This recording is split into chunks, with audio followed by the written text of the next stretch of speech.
Қорқыт өлімге бойсынбай, ажалдан құтылмақшы болып, қашып дүние жүзін кезеді. Қайсы жерге барса да алдынан қазылып жатқан көр шыға береді.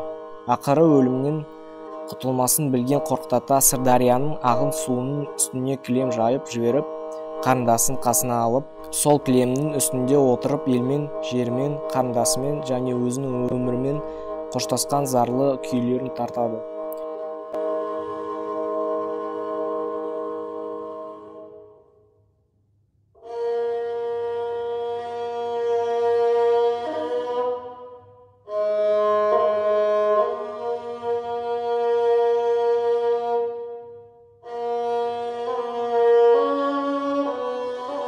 Өзен бойында отырған елдердің қобыздың зарлы дауысын естігендері шыдап тұра алмай, өзеннің екі жағалауына топыла жиналып, емірне тыңдасады.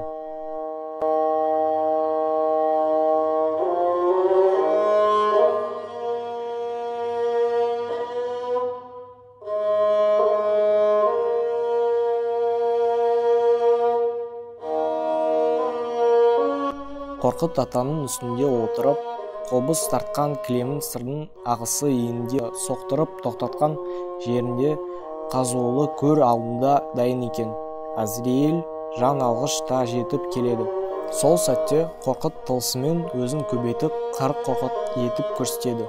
Олардың қайсысы Қорқыт екенін айыра алмай сасқан жан алғышқа сол кезде құдірет парман етеді.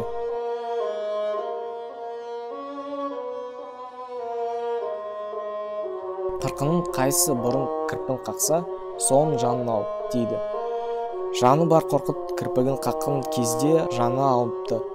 Сол жердегі дайын көріне Қорқыт ата қойылады. Осылай деп білетін жұрттың көпшілігі осы кезге шейін Қорқыт атаның сол орнын қадірлеп, құрмет тұтады.